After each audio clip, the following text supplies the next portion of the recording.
Game of Thrones. I have a Wolverine Chapter 57. Preparation. Richard Paw of the hilltop was warm under the sun, the air alive with the earthy scent of fields stretching below. The breeze stirred the tall grass around me, rustling softly as though whispering of the coming storm. I sat tall in the saddle, Lancelot shifting beneath me, his muscles rippling with barely restrained energy. My eyes remained fixed on the plains where the steady thud of boots echoed upward like the beat of a war drum. Below in the distance, 4 formations of 80 men moved with mechanical precision. Each man had rectangular shields strapped securely at their sides, with their spears angled upward, their polished tips glinting in the sunlight. In front of each formation, a commander known as a centurion barked commands with sharp authority, while standard-bearers held high the black and gold banners of House Nemeos, the roaring lion vivid against the sky. These infantrymen, trained in the style of Roman legions gleaned from John Falcon's memories, would be the backbone of my army. Behind me, my 20 knights waited in tense silence, destriers stamping against the ground. Their tabards and shields bore the black and gold of House Nemeos, the lion emblem seeming to roar defiantly in the summer breeze. A distant rumble of hooves broke my focus. I turned to see a column of riders approaching, their formation tight even at a gallop. At their head rode Sir Reynard, his posture straight and commanding. The man who was in his early 30s had a story as scarred as his face, a knight of a fallen house who had survived the destruction of the Rhines by Tywin Lannister. Under my banner, he had found purpose anew. 8 moons ago, I had entrusted him with the garrison at lanisport, a cornerstone of my vision for a professional army. Under his stewardship, it had grown into a formidable military base, offering programs that laid the foundation for my ambitions. The Knights program for chivalric excellence, the infantry program for disciplined foot soldiers, the cavalry program to hone mastery on horseback, and the Navy program for skilled seamen. The riders slowed as they neared, dismounting in unison. Armor clinked and leather creaked as 50 men knelt, heads bowed in reverence. Sir Reynard stepped forward, removing his helmet to reveal sharp green eyes framed by shoulder-length brown hair. His voice was steady and clear as he addressed me. "My lord, the men of lanisport greet you." I inclined my head, my tone firm but even. "Rise, Sir Reynard. You and your men have done well arriving ahead of schedule." Reynard straightened, a flicker of pride crossing his scarred face. "Thank you, my lord," he said, his voice steady before shifting back to business. "The men are trained, they stand ready for your orders." "Good," I said, letting a faint smile touch my lips. My gaze shifted briefly to the distant village, its rooftops just visible beyond the treeline. "Make camp near the village," I said, pointing toward the distant settlement. I turned back to Reynard. "Once everything is in order, gather the centurions at the village. I'll be waiting there." He bowed deeply. "Yes, my lord." Without another word, he turned, and with his men they mounted their steed with practiced ease, riding down toward the infantry below. Their movements were smooth, efficient, a reflection of the discipline I demanded. As the riders merged with the ranks on the plains, my attention returned to the formations below. The centurions continued leading the march toward the village, their voices cutting through the rhythmic sound of marching feet. Shields gleamed, spears shifted, and the men moved as one, a wall of bronze and resolve. Though they were well trained and organized, they had never seen battle. No amount of training could replicate the chaos of real combat, the clash of steel, the screams of the dying, the weight of a spear piercing flesh. Those lessons could only be learned in the fire of battle. I turned slightly, glancing back at my knights. They were my elite force, their loyalty unshakable, but like the infantry, most had never tasted battle. I had no illusions about the cost of their inexperience. This conflict against House Stillwood, whose Lord Sir Jamond now fumed over the silk-wrapped head of Quinton, his daughter's betrothed, would be their crucible. A few hours later, I sat in a well-lit room. A map of Westerling land stretched across the oak table before us, its surface marked with ink notations of villages, rivers, and bridges. This map had been given to me personally by Gon Westerling, who had expressed his desire to aid me in this conflict. Around the table stood Sir Reynard, Erwin, and the 4 centurions, their expressions a mix of anticipation and resolve. The weight of the task ahead rested heavily on their shoulders. I leaned forward, hands resting on the table's edge, my gaze sweeping over the assembled men. My eyes flicked to the map again, counting the forces we had gathered. About 320 infantrymen led by the 4 centurions, around 50 cavalrymen led by Reynard, 100 levies led by Erwin, and 20 of my knights, I murmured under my breath before lifting my eyes. In total, we have close to 500 men. I straightened, my voice steady and firm. This campaign will be swift and decisive. 3 days. That's all I need from each of you. 3 days to cripple Jamon's forces and arrive at his keep. I paused, letting the words settle. On the first day, I want all the surrounding villages of House Stillwood bordering Nemeos to be razed to the ground. Send word to the people that their lord has caused grave grievances against Nemeos and that Nemeos will be willing to take them in. My eyes swept over the table, ensuring every man understood the severity of the order. They all responded with a silent nod, their faces hardening in resolve. I turned to Erwin, meeting his gaze. Set up camps to organize for the refugees that may be fleeing to Nemeos. Erwin nodded, his expression neutral. With his 100 men, he would stay at the rear of the line, managing the flow of refugees and supplies, ensuring nothing was lost in the chaos. I considered the implications of what I had just said. This campaign would not just break House Stillwood, it would expand the influence of Nemeos. My land population was still small, only about 50,000 souls lived in Nemeos territory, but this would change that. The people fleeing House Stillwood's territory would find refuge in my growing domain. On the second day, we will capture these objectives. I pointed to the marked villages, bridges, and forts on the map. All these positions will cut off any potential escape for Esser Jamond. I want him to either fight us head-on or risk being trapped in his own keep. The 4 centurions nodded in unison, their plans already forming. They would lead the infantrymen to take these key positions, ensuring the roads and passages would be sealed. The cavalry will act as scouts, I continued, my gaze now shifting to Esser Reynard. Sweep the lands, warn of any incoming forces, and ensure we know where Jamond's men are moving.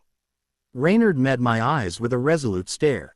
It will be done. On the third day, I said, drawing a deep breath, if Jamond does not attack any of your positions, we will lay siege to his keep.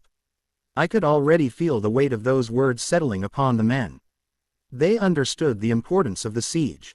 Unlike the first 2 days, which would be spent on swift offensives, the siege would be long, challenging, brutal, and unyielding. Luckily for my men, I intended to join them on the third day, to personally oversee the final push. The room was silent, each man aware of the stakes. The plan was set. The operation would begin. Third paw of the solar was bathed in the golden light of the setting sun, the rays spilling through narrow windows to pool on the stone floor. Shadows from the iron latticework danced along the walls, their shapes flickering in time with the dying fire in the hearth. Jamond Stillwood sat slumped at his desk, the weight of his choices pressing heavily upon him. It felt as though the chair beneath him was trying to swallow him whole. His face was haggard, a portrait of a man unraveling. Bloodshot eyes were rimmed with dark circles, his unkempt hair clung damply to his forehead, and his clenched jaw ached from the strain. The desk before him was a battlefield of chaos. Ink-stained parchment was scattered everywhere, littered with half-written letters and desperate pleas. At the center of the mess sat a single goblet of wine, emptied. The stained letter from Lord Gawain Westerling lay atop the papers, its damning words burned into his mind. You are no longer connected to House Westerling. Jamond buried his face in his hands, the weight of those words suffocating him. 7 curse you, Quentin, he muttered, his voice hoarse and bitter. You dragged us all into ruin. The faint creak of the door behind him made him look up sharply. His face twisted in irritation. What now? He barked, his voice harsher than he intended. Elaine, his daughter, stepped into the room, her footsteps soft against the threadbare carpet. She hesitated for a moment, her amber eyes, so much like her late mother's, steady but tinged with unease. Father, she began, her voice calm but laced with tension. 100 conscripted men have arrived, but there aren't enough weapons or armor to equip them. What should we do? Jamond let out a bitter, humorless laugh. He leaned back in his chair, which groaned under his weight, and shook his head. Of course there aren't, he muttered, half to himself. For a moment, he stared at the scattered papers on the desk, his mind racing through possibilities that all led to the same grim conclusion. Finally, he exhaled heavily. Use the treasury, he said, his voice hollow. The gold, the jewels, everything we've gathered. Send word to the neighboring houses. Tell them we'll pay for weapons and armor, whatever it costs. Elaine blinked, surprise flickering across her face, but she quickly masked it. As you wish, she said softly. She gave a small nod and turned to leave, her movements brisk and deliberate. The door closed behind her with a muted thud. Jamon sagged forward once more, his elbows propped on the desk as he buried his face in his hands. The golden light of the sun faded entirely, leaving the room dim and cold. He clasped his hands together, his knuckles white as he began to whisper, his voice trembling with desperation. Seven above, forgive me. Deliver me from this ruin. I beg you, grant me salvation. His words, though fervent, felt hollow in the silence that followed. The gods gave no reply. Only the faint crackle of the hearth broke the stillness, a reminder of the fire's inevitable dying embers. Chapter 58. Offensive Operations. Third paw of the morning sun hung low on the horizon, bathing the territory of Stillwood in hues of amber and scarlet.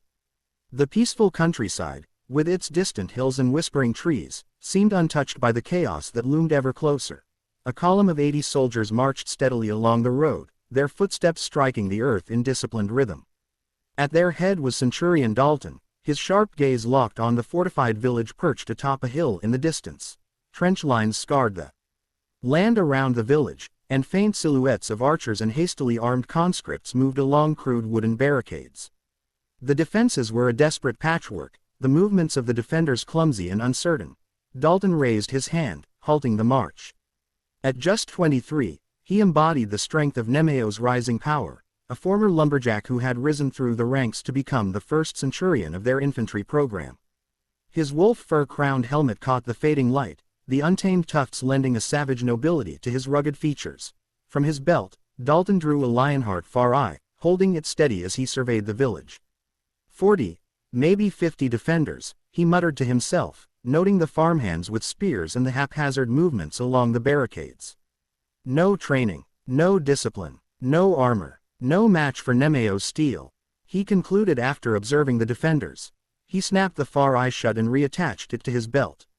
His lips curved into a cold smile as he turned to his men. Form up, he ordered, his voice firm and commanding. Ready yourselves for your first skirmish. The soldiers responded without hesitation, shifting into formation with the precision of a veteran force. Dalton reached for the whistle hanging from his neck and blew a sharp, piercing note. At once, the column began to advance. Soldiers clad in chainmail and plate jogged forward in unison, their rectangular shields gleaming in the sunlight. The rhythmic pounding of their boots on the dirt path grew louder, steady and unstoppable. As they neared the archer's range, Dalton blew the whistle twice, and the shields snapped together, forming an impenetrable wall of steel, the testudo. From the trenches, the defenders loosed their first volley of arrows, the shafts hurtling toward the advancing wall of shields. The arrows thudded harmlessly against the locked shields or buried themselves uselessly in the dirt, unable to break the disciplined formation. Round after round rained down, but the soldiers of Nemeo's held firm, unshaken. As the column drew close to the trenches, Dalton raised the whistle to his lips and blew sharply 3 times. The testudo split with practiced precision, opening like a machine to prepare for the next maneuver. Infantrymen at the rear hefted their spears with practiced precision, the weapons whistling through the air as they arced high above at the defending villagers in the trenches. Like deadly rain, the projectiles descended into the trenches, striking with brutal accuracy. Cries of pain erupted as the sharpened points struck true, sowing chaos and fear among the defenders. Dalton raised the whistle to his lips and blew a long, piercing note, beep, its unbroken sound cutting through the din of battle like a blade. The signal was clear, an all-out assault. With a collective roar, the front ranks surged forward, shields raised as they plunged into the trenches. The disciplined formation gave way to unrelenting violence as Nemeo's soldiers met the panicked defenders in brutal melee. The clash of steel on steel filled the air, mingling with the desperate screams of the defenders. The farmhands, makeshift weapons, wooden clubs, rusted scythes, and hunting bows, were no match for the soldiers of Nemeo's. Shields battered ribs and skulls, and spears found their marks with merciless precision. Short swords, gleaming in the dim light, delivered final, brutal blows. Dalton moved among his men with measured precision, his spear a blur of lethal intent. Blood spattered across his armor as he struck down opponent after opponent. A scythe-wielding villager lunged at him with a desperate yell, only for Dalton to sidestep the attack and drive his spear into the man's chest. The villager collapsed in a heap, and Dalton stepped over the body without so much as a glance. In less than 30 minutes, the skirmish was over. The trenches were littered with the dead and dying, weapons scattered like the remnants of shattered hope. Survivors knelt trembling before Nemeo's soldiers, their hands bound as they awaited their fate. "Lay them flat," Dalton commanded, his voice cold and unyielding. "Arms spread wide. Any resistance will be met with death." He let the words hang, the unspoken threat heavy in the air. The other villagers were herded into the square, men, women, and children huddled together, their faces pale and stricken. Dalton climbed onto a wooden crate, towering over the cowering crowd like a specter of doom. "Your lord has failed you," he declared, his tone sharp and authoritative. "Lord Galahad of House Nemeos offers you salvation. Flee south, and you will find safety under his protection. Stay here, and you will share this land's fate." A murmur of despair rippled through the villagers, their tears glistening as soldiers moved to carry out Dalton's next command. "Burn it all," he ordered. Torches flared to life, their flames casting flickering shadows on the soldiers' impassive faces. The homes of the villagers were set ablaze with grim efficiency, thick black smoke rising into the evening sky. The cries of the villagers mingled with the crackling of flames as their world was reduced to ash. Dalton surveyed the destruction with an unreadable expression. When the work was done, he turned to his men.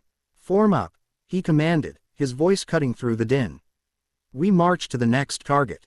Across the Stillwood territory, the pattern repeated. Village after village fell to Nemeo's columns, their inhabitants displaced or left to ashes. The Stillwood domain began to crumble like sand before the relentless tide, its people fleeing south to Nemeon for safety. Reynard Pavinto, the heart of Stillwood, I rode with 25 of my cavalry, the pounding of our horses' hooves steady and relentless against the dirt roads. The afternoon sun filtered through the thick canopy above, casting dappled shadows that danced across the path ahead. The air was thick with the scent of wet earth, mingling with the distant chirping of birds. My mission was simple and direct. Create chaos, burn farmlands, scout enemy movements, and destroy any resistance with swift cavalry strikes. Lord Galahad had also tasked me with a more specific objective: intercept any conscripts heading for Jamond Keep and clear the roads for our infantry's advance. It was a task I relished. Harassing an unprepared enemy, striking quickly and decisively, then fading back into the wilderness like ghosts. The roads were cluttered with obstacles, fallen trees and hastily piled boulders, crude attempts to slow our progress. Without hesitation, I signaled for my men to dismount. Axes flashed as we cleared the blockages, cutting through the obstacles with practiced efficiency. The delays were brief, and soon we were back in motion, the pounding of hooves echoing once more. We pressed deeper into the territory, leaving a few men behind at key positions, by bridges and narrow crossings, where the enemy might attempt to reinforce or regroup. Their orders were simple: hold the crossings, report any enemy movements, and prevent any response from Jamond's forces. If we could sever their ability to communicate or move, Jamond's defenses would be crippled. As we moved further, the forest thickened, and sunlight barely touched the earth below. A sudden movement caught my eye: a small group of men on foot, no more than a dozen, carrying makeshift weapons. Conscripts, no doubt, heading toward Jamond Keep. They were poorly armed, their faces filled with a grim resolve, yet tinged with fear.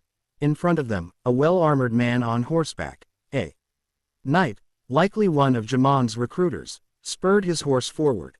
I raised my hand, signaling for my men to halt. The sound of our hooves softened as we slowed to a stop, the thick silence of the woods pressing in around us.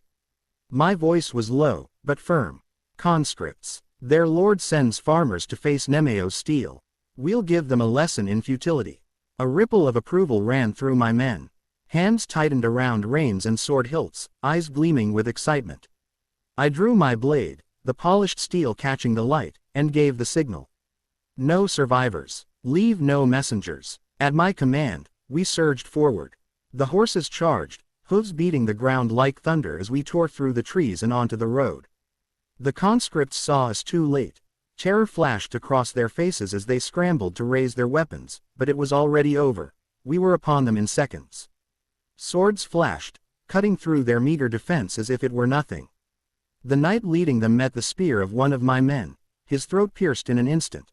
The clash was brief but brutal.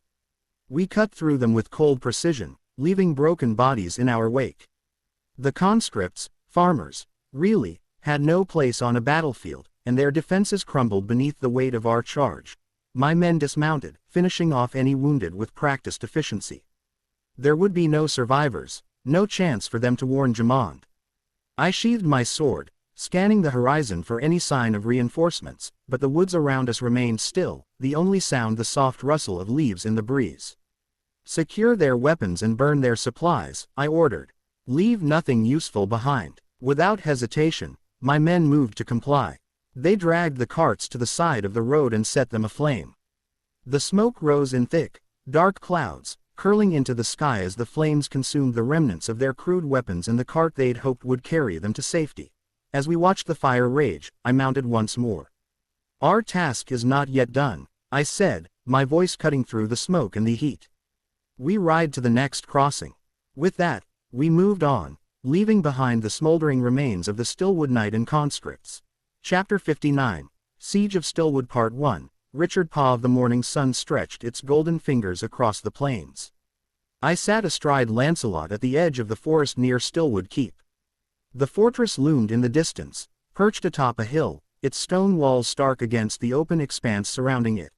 13 knights flanked me, their armor glinting in the light, their silence heavy with anticipation. Together, we waited. Far ahead, 7 riders approached across the plain. One carried the banner of my house, the black and gold lion rippling faintly in the breeze. These were the knights I had sent to negotiate a parley with Lord Jamond, a mission I already knew had failed. Earlier, from my vantage point, I had watched their futile attempt. My knights had spoken, their voices rising toward the battlements, only to be met with cold words and contempt. Arrows had flown from the keep's walls, forcing them to retreat. Jamond's defiance wasn't surprising. Cowards often mistake obstinacy for bravery. As the riders drew closer, their movements steady and unhindered, I noted no trace of blood.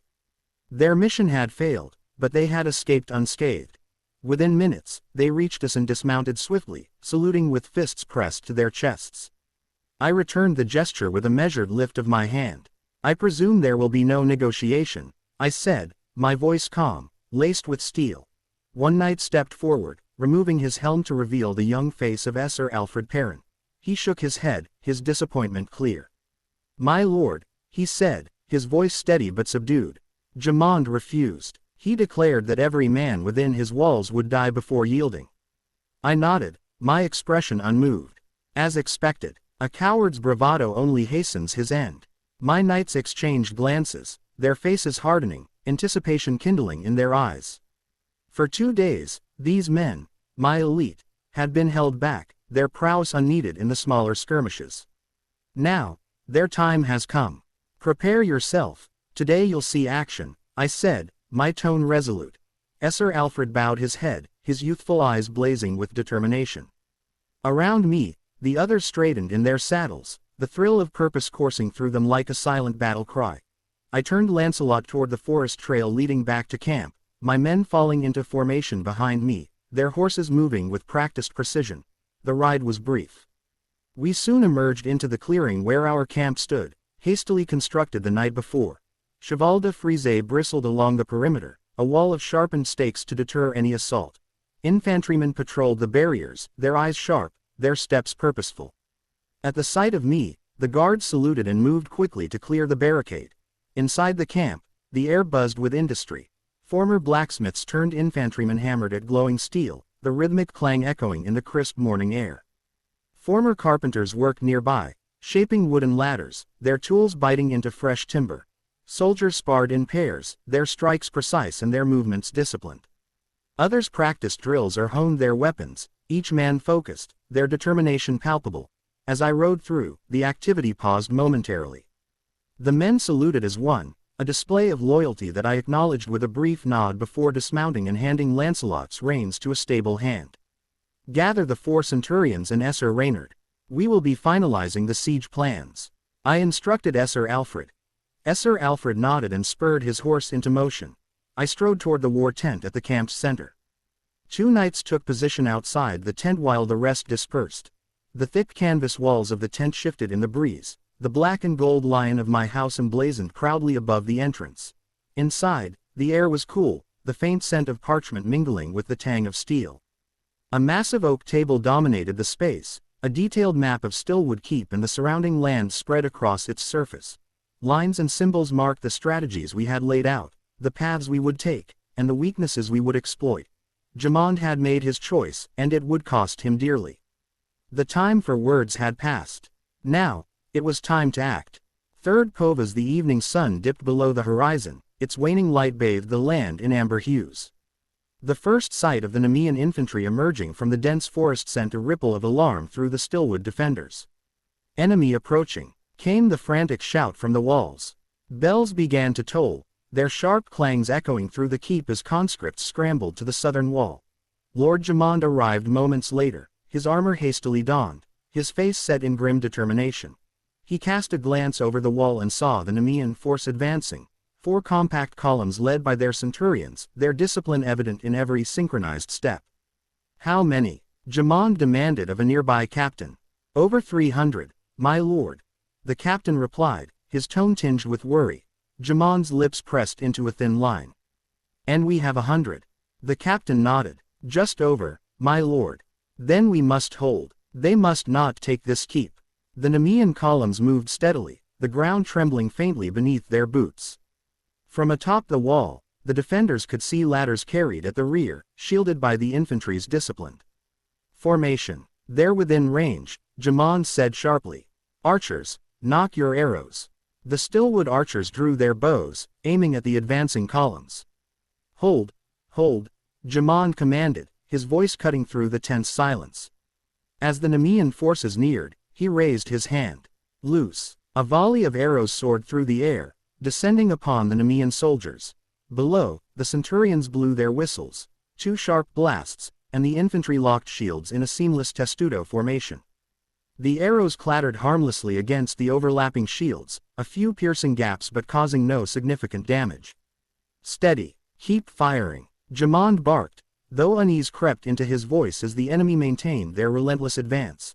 The Nemean men carrying ladders remained shielded, moving steadily with the formation. Despite the continuous hail of arrows, the soldiers did not falter. On the wall, a young conscript turned to Jamond, his voice trembling. My lord, they're nearly upon us. Hold your ground. Jamond snapped, though his eyes betrayed his anxiety. The testudo formation halted as the infantry reached the base of the wall. A moment later, the ladders were raised, their wooden frames clattering against the stone parapets. For Nemeos, a cry rose from below as the Nemean soldiers began their ascent. Jamond gripped the hilt of his sword tightly, his knuckles white as he barked orders to his men. Ready the oil and stones. Hold the line, do not let them through. The southern wall roared with chaos as defenders scrambled to obey, hauling heavy stones and preparing vats of scalding oil. The clash of steel, the hiss of arrows, and the shouts of men filled the air, but the Nemean forces continued their relentless advance. Meanwhile, on the northern wall, an ominous calm hung in the air, undisturbed by the chaos consuming the southern wall.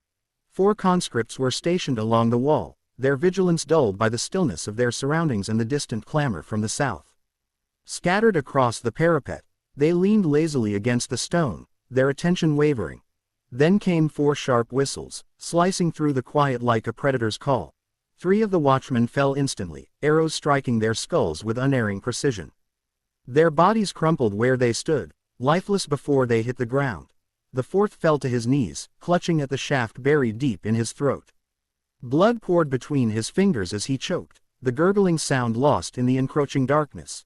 From his knees, he watched in horror as a ladder thudded against the stone parapet. The faint clink of armor echoed as a figure climbed steadily, his steps methodical and unhurried. Moments later, the top of a helm came into view, a dark design trimmed in gold, gleaming faintly under the setting sun. The Nemean knight stepped fully onto the parapet, his posture regal and menacing. In his hand, he held a white bow, its polished surface stark against his dark armor. The knight surveyed the wall with a predator's patience. His gaze shifted to a corner of the parapet where hurried footsteps echoed. Without hesitation, he nocked an arrow and aimed, not at the gasping watchman but toward the sound of approaching footsteps. Hey, we need backup. Stop bloody dawdling. A Stillwood conscript rushed around the corner, his voice urgent. He never saw the arrow coming. It struck him clean through the eye, the force snapping his head back. He collapsed mid-step, his body sprawling lifelessly on the stone floor. The gurgling guardsman gave a final, rattling breath, his blood pooling beneath him.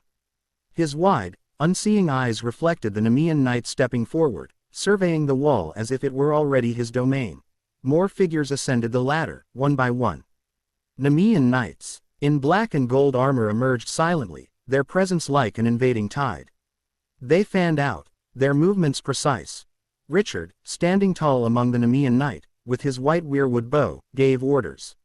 "Secure the objective," he said, his voice calm and measured. "Kill anyone on sight." The knights nodded without a word. They moved like shadows, heading left toward the gates. Their mission was simple. Open the gates and let the main force inside. Richard turned right, his footsteps steady as he approached the body of the fallen conscript. He stepped over it without a glance. Chapter 60, Siege of Stillwood Part 2, Third Paw. The southern walls of Stillwood Keep were alive with chaos. Archers loosed volley after volley, their arrows cutting through the air to strike down Nemean soldiers attempting to scale the walls. Ladders thudded against stone, but few invaders made it far. Hot oil cascaded down, searing flesh and forcing screams from the men below. Large stone fell, smashing at shields and bone, sending climbers plummeting to their deaths. The Stillwood wall was a maelstrom of violence, and for every Nemean that reached the top, 4 more were cast down. In less than half an hour, close to 20 Nemean soldiers had died or suffered severely, their bodies laying at the foot of the walls. On the walls above, Stillwood defenders shouted in triumph, their morale soaring as their losses remained minimal. Jamond, leader of Stillwood garrison, allowed himself a moment of hope. He stood atop the central tower, surveying the battlefield. "Hold fast, men," he bellowed. "They'll break soon enough. Show them what it means to defend your home." But down below, among the Nemean ranks, there was no retreat. Centurion Dalton, his face grim beneath the wolfskin draped over his helm, stared down at the lifeless bodies of his men. A seething fury churned within him, fueled by a deep, gnawing guilt. These were his soldiers, his brothers, and he could no longer bear to watch them fall. "Move aside," Dalton growled, shoving a soldier back from the ladder. "Centurion Dalton, wait," the soldier protested. Dalton shot him a glare that brooked no argument. With his shield strapped to one arm and his other gripping the ladder, Dalton began to climb. Arrows whistled past, and rocks slammed into the rungs, shaking the structure. His shield absorbed a heavy impact, nearly wrenching him free, but Dalton held on. Halfway up, he glanced above and saw a Stillwood defender tumble from the wall, an arrow lodged clean through his head. Blood sprayed as the body hit the ground with a sickening crunch. Dalton's heart pounded. Immediately one thing came to his mind. Lord Galahad is inside, he's breached their defenses. He redoubled his efforts, climbing faster despite the hail of projectiles. When he reached the top, he surged over the wall parapet, shield raised just in time to block a downward sword stroke. The impact rattled his arm, but he thrust forward with his short sword, the blade punching through the throat of the Stillwood defender. Blood spurted, and the man collapsed in a gurgling heap. Dalton had no time to catch his breath. A second defender appeared, hefting a pot of boiling oil. Dalton raised his shield, but the searing liquid splashed over the edge, coating his right arm. Pain lanced through him, the heat biting deep into flesh. 7 hells, he roared, the agony almost making him drop his sword. But his adrenaline continued to surge, and with a snarl, he lashed out. His blade severed the man's neck, sending his head tumbling. Panting, Dalton pressed forward, even as his burned arm throbbed. Around him, Stillwood defenders hesitated, their confidence wavering in the face of his ferocity. "You want to die," Dalton growled, his voice a low rumble. "Come then." Before the defenders could act, arrows rained down. Stillwood men crumpled, shafts sprouting from their backs. Dalton turned and spotted the source, Lord Galahad on the eastern wall, standing tall with his weirwood bow in hand. "My lord," Dalton shouted. Galahad, Richard, fired another arrow, dropping an archer who had been aiming at Dalton. He pointed to a group of Stillwood soldiers rushing toward the centurion. Dalton understood immediately. He raised his sword high and let loose a thunderous war cry. For Nemeos. The defenders hesitated for a heartbeat as Dalton's war cry thundered across the southern wall. His voice was a rallying cry for the Nemean forces and a chilling herald of doom for the Stillwood soldiers, minutes earlier, on the eastern walls. Richard moved like a shadow, weaving through the carnage with a predator's grace. His weirwood bow sang as he loosed arrow after arrow, each shot precise, each shaft finding its mark. Stillwood archers fell one by one, clutching at the arrows buried deep in their skulls or throats before toppling from the walls. A sharp cry rose as one of the defenders finally spotted him. There, on the eastern wall, several Stillwood conscripts turned their attention to Richard, but his quiver was nearly empty. He loosed his final arrows with practiced ease, dropping 2 more men before placing his bow to the ground. No hesitation. No retreat. Richard drew his twin blades, their edges gleaming. 10 men rushed toward him, their faces twisted with fury. He charged to meet them. The first man raised his shield, but Richard was faster. His right blade swept upward, cleaving through wood and steel before severing the man's head in a single, fluid motion. Blood sprayed, painting the stones red as the lifeless body collapsed. The next 2 came together, hoping to overpower him with numbers. Richard stepped into their charge, ducking low and slashing out with both blades. His left sword sliced through the thigh of one man, sending him to his knees with a scream, while his right took the arm of the other. Their screams filled the air, but Richard did not relent. He stepped between them and struck again. One decapitated, the other silenced with a blade through the heart. The remaining 7 hesitated. They had seen too much. The knight before them moved like a wraith, his blades dancing with an almost unnatural speed and precision. "Run!" one of them shouted, dropping his weapon and turning to flee. Richard was on him in an instant, his enhanced speed making escape impossible.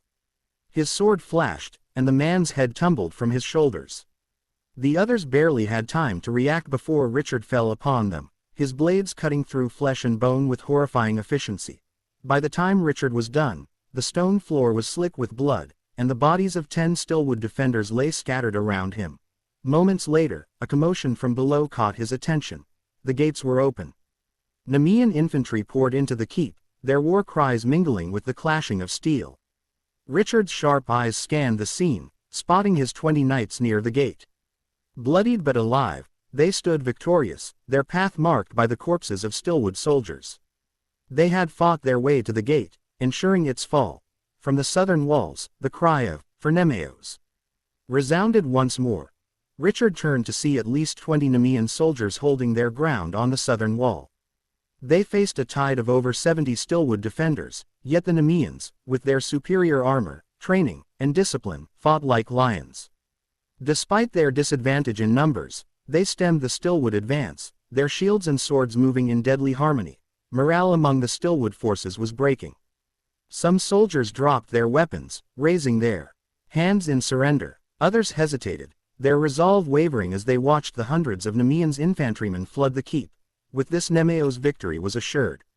Richard Pov. Hours later, the siege had ended. Inside the walls of Stillwood Keep, the air was thick with the acrid stench of burning flesh. Hundreds of my men gathered around, their faces shadowed by firelight as we stood among the grim spoils of battle. 2 separate piles had formed. One, larger and still growing, made of over 70 Stillwood soldiers whose bodies were now being consumed by the flames. The other, 31 Nemean warriors laid reverently in wagons, ready to be carried back to Nemeos for burial. I walked toward one of the wagons, my boots crunching against the bloodied ground. Silence rippled outward as my men turned to watch me, their eyes filled with exhaustion and curiosity. They were wondering what their lord would say, what words I could offer after the bloodshed. Stopping beside the nearest wagon, I placed a hand on its wooden edge, where the bodies of my fallen infantrymen lay shrouded in cloaks. For a moment, I studied their still forms, thinking of their sacrifice. They had given their lives for me. I turned to face the men, drawing in a breath. "Brothers," I began, my voice steady but carrying the weight of the night's cost. "Look around you. What you see here, in these wagons, are the bravest of us. Men who stood unflinching in the face of death, who gave their lives so that the rest of us might stand here, victorious." A murmur ran through the crowd. I let it settle before continuing. "Let it be known that their sacrifice will not go unnoticed, nor unpaid." I raised my voice, letting it carry to the farthest ranks. For every man who gave his life today, a gold coin will be sent to his family. A small token, perhaps, but one that carries the weight of my gratitude, and my promise that their loyalty will always be remembered. The murmurs turned into a roar of approval. Some of the younger men clutched their swords tighter, their faces alight with determination. For Nemeos, I said, stepping forward, unsheathing my bloody sword, I raised it high into the darkened sky, and for those who fought for it. The cry came back, loud and fierce. For Nemeos, for Lord Galahad. Hundreds of swords pointed into the sky. I watched as the fire in their eyes reignited. They had seen horrors tonight, and many bore fresh wounds, but they stood taller now, shoulders squared with renewed pride. I sheathed my swords and cast one last look at the wagons. Rest now, brothers, your fight is over. Then, I turned back to the sea of faces before me. Tonight, we honor the dead, I said, my voice softer now but no less resolute. And tomorrow, we march forward, stronger than before. The words lingered in the cold air, and as I turned to leave, the men erupted into a unified cry, for Nemeos. For Lord Galahad. Their voices thundered across the field, rekindling a sense of purpose and loyalty. Without another word, I strode toward the keep, the sound of their fervor fading behind me. Inside the keep, the scene shifted to one of pain and perseverance. The wounded filled the halls, their groans and cries echoing off the stone walls. Torches flickered, casting uneven light over the injured men laid out on sheets. Their comrades worked tirelessly beside them, binding wounds, offering water, or simply murmuring words of encouragement. My eyes scanned the room, taking in the toll the battle had taken. Among the injured, one figure caught my attention, Centurion Dalton. I approached him, surprised he was even alive. His right arm was red and raw, the unmistakable mark of second-degree burns covering most of it. His left side fared no better, a deep stab wound visible on his shoulder. His left thigh was wrapped up, I could see bleeding.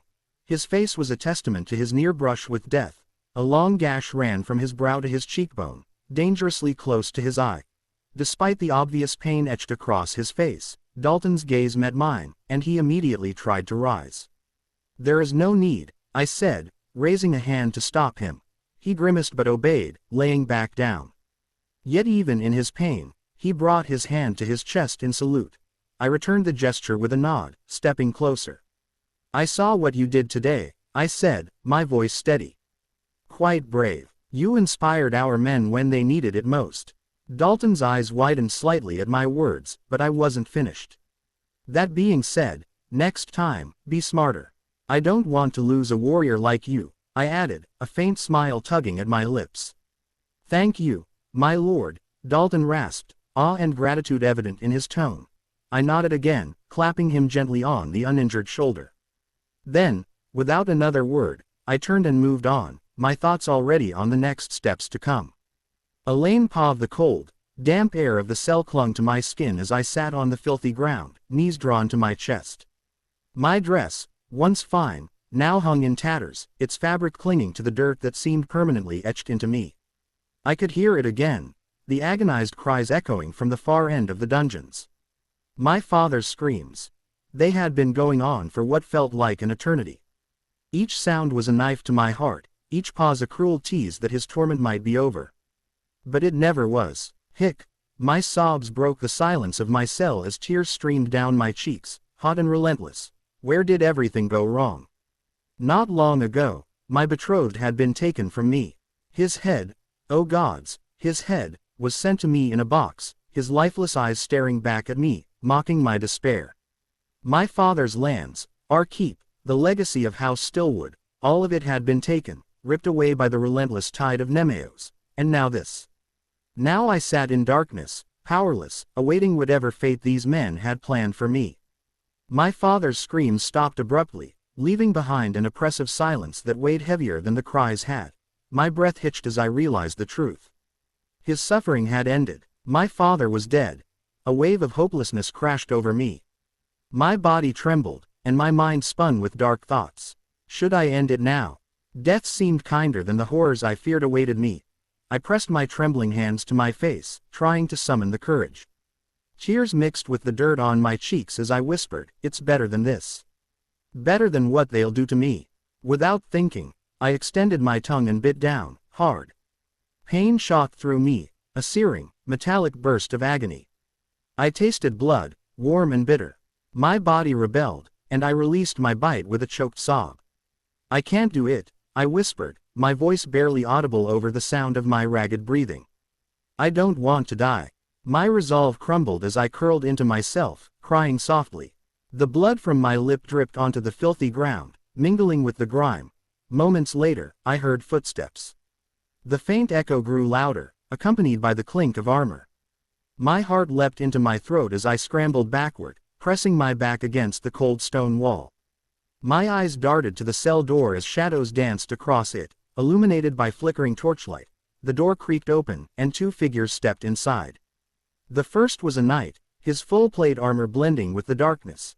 His blonde hair framed a face that might have been handsome if not for the coldness in his green eyes. Behind him, another man held a torch, his face obscured by a helm. The knight's gaze swept over me, and I felt his scrutiny like a physical weight. His expression was unreadable, a mask of indifference that chilled me to the core. "Open it," he commanded, his voice firm and emotionless. The second man obeyed, unlocking the cell door with a metallic clatter. The knight stepped inside, his boots crunching against the dirt floor. I tried to push myself further into the wall, my trembling hands scraping against the stone as if I could somehow disappear. He crouched before me, his armor creaking softly with the movement. His green eyes locked onto mine, and for a moment, I couldn't breathe. There was no pity in his gaze, no kindness, only calculation, as though he were assessing the value of a tool. "Rejoice, woman," he said, his voice cold and cutting. "For you are still useful to me alive." His words sent a jolt through me. Hope, fragile and fleeting, stirred in my chest. Useful, alive. They weren't promises of safety, but they weren't the finality of death either. I nodded quickly, too terrified to speak, and he straightened, towering over me. "Bring her," he said to the man with the torch. Without another glance at me, he turned and strode from the cell, his presence leaving an oppressive void in its wake. The torchbearer stepped forward, reaching for me. My legs felt weak as I stumbled to my feet, guided more by fear than strength. As we moved into the corridor, the darkness seemed to close in around me, but I clung to one thought. I was still alive. And as long as I breathed, there was a chance, however small, that I could find a way to reclaim my life. Chapter 61. The Summit. Third Pova moon later. In Nemeos, the afternoon sun filtered through the dense canopy of a mountainous forest east of Castamere. Along a winding stream, two riders ascended the mountain path at a steady, unhurried pace, their horses moving side by side in rhythm. One of the riders, Richard, sat tall on Lancelot, a sleek black stallion. Richard's appearance, as always, was sharp and commanding. He wore a black tunic with intricate gold accents, paired with fitted black trousers and sturdy leather boots.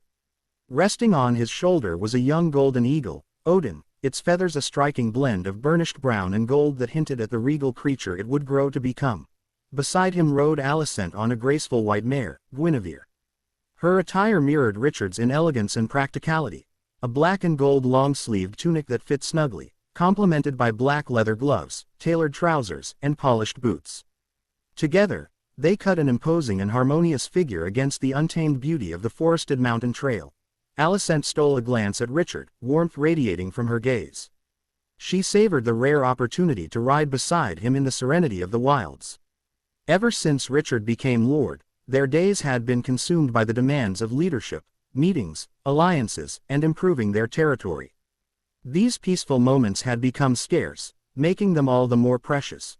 When Richard had unexpectedly suggested they traverse a mountain together, Alicent had agreed without hesitation. She felt a swell of gratitude for this reprieve, a chance to be alone with him away from the pressures of their station. Her thoughts wandered as they rode. She reminisced about Richard's triumphant return a moon ago. Victorious and unscathed, he had led his men to crush the Stillwoods in just 3 days, a feat whispered in awe by those who had witnessed it. Not long after the operation, Richard had presided over a marriage ceremony, uniting his knight, Erwin, with Elaine Stillwood, the daughter of the fallen enemy. The union had been a strategic triumph, securing the northern borders of Nemeos and solidifying Richard's control over the region. Thinking of weddings brought Alicent to her own Though it was still 2 years away, she had already begun planning it with meticulous care. She was determined to make it perfect, confident that with enough time and effort, she could create an occasion worthy of Richard, a celebration befitting the man she owed everything to. Alicent was pulled from her thoughts when she heard Richard's voice, smooth and teasing. "What's with the faraway gaze? Are you daydreaming about me?" he asked, a playful smile tugging at his lips. Caught off guard, Alicent nodded without hesitation, a light blush creeping onto her cheeks. "Can't I daydream about my husband-to-be?" she replied with a hint of playful defiance. With a smile, Richard maneuvered Lancelot closer to Guinevere, their horses nearly brushing as they rode side by side. With a deft movement, he reached over, his fingers tilting Alicent's chin upward. The gentle touch sent a shiver through her, and the world around them seemed to blur into nothingness. His gaze, intense and unyielding, dropped to her lips as he leaned closer, his golden hair catching the sunlight like a halo. Alicent's breath hitched, her heart pounding so loudly she was sure he could hear it with his abilities. Her heart began to race as she prepared herself for a kiss, closing her eyes in anticipation. But the kiss never came. Instead, she felt a warm suction on her neck, a tickling sensation that made her gasp. Her eyes flew open to find Richard pulling away with a mischievous grin. "Were you expecting a kiss?" he asked, his white teeth gleaming. Alicent pouted, her lips forming a perfect line of disappointment. Richard chuckled, clearly amused by her reaction. "Patience, Alice," he said, his tone softening. "It's not time for a romantic kiss just yet." Before Alicent could respond, the trail ahead grew steeper, the way forward blocked by a cluster of large boulders. The horses could go no further. Richard dismounted Lancelot with practiced ease and turned to Odin, who perched silently on his shoulder. "Go on ahead," he instructed the eagle. Odin let out a sharp screech and spread its wings, taking flight toward the summit. Richard then strode over to Alicent, his hand extended. "Come on," he said warmly. Alicent took his hand and allowed him to help her down, but before her feet could touch the ground, she found herself swept up into his arms, cradled like a princess. "What are you doing?" she asked shyly, her cheeks turning a deeper shade of pink. "I'm carrying you the rest of the way," Richard said with a grin, his voice laced with humor. "We wouldn't want you tiring yourself out, would we?" Alicent's blush deepened, but she didn't protest. Turning to the horses, Richard gave a final command. "You two stay here, we'll be back soon." Lancelot and Guinevere both snorted softly, as if acknowledging his words. With Alicent securely in his arms, Richard leapt over the boulders with ease, his superhuman strength making the effort look effortless. Then, with deliberate speed, he began ascending the mountain trail. Alicent felt the wind rush past her as the cold air of the heights bit gently at her cheeks, but in Richard's arms, she felt nothing but warmth and safety. Not long after they reached the summit of the mountain, a sharp screech cut through the still air. Alicent turned her gaze upward, startled, only to see Odin perched on a nearby outcropping. The eagle spread his magnificent wings, his golden brown feathers glinting in the sunlight, and regarded them with piercing eyes that seemed to see through everything. Richard inclined his head toward the bird, a subtle nod as if exchanging unspoken words. Odin tilted his head in response, almost as though he understood. With a powerful thrust of his wings, the eagle launched into the sky, his shadow gliding over the rocky ground as he ascended into the blue expanse above. Alicent watched in awe as Odin circled high above, his keen eyes never leaving the summit. With Odin keeping watch from above, Richard and Alicent were left alone on the peak, the silence of the heights broken only by the occasional rustle of the wind. It was as though the mountain had granted them its solitude, a sanctuary far removed from the world below. Richard slowly set Alicent down, his hands lingering for a moment as though reluctant to let go. Alicent's breath caught as she turned to take in the view. From the mountain's peak, the beautiful scenery was revealed. Rolling hills and vast plains stretched out before her, their greens and golds kissed by the warm glow of the afternoon light. In the distance, Castamere shimmered faintly, its stone walls a thin silver thread against the landscape. Lanisport nestled snugly along the winding streams, its rooftops glinting like scattered jewels. Beyond it all, the sea stretched endlessly, an unbroken expanse of shimmering steel beneath the sun's watchful gaze. Alicent felt her chest tighten as she absorbed the sight, overwhelmed by its beauty and enormity. From so high above, everything looked impossibly small, like delicate pieces on a board. All of this is ours. It's beautiful, isn't it? Richard's voice broke the silence, soft yet firm as he looked at her. Alicent turned to him, her eyes bright as they shone with wonder. She nodded. The more I think about it, the harder it is to believe, she said, her voice filled with awe. That you were able to gain all of this, that you became a lord. Richard smiled faintly but said nothing at first, his gaze shifting back to the distant horizon. For a moment, his expression turned wistful, his eyes shadowed with a quiet melancholy. Noticing the change, Alicent stepped closer, her voice soft with concern. What's wrong? Richard took a deep breath and turned to face her. His gaze held hers, steady and unwavering. Truthfully, all of this means nothing to me. He raised his hand, pointing out over his territory, his tone resolute. Because, in the end, the most important person to me is standing right here.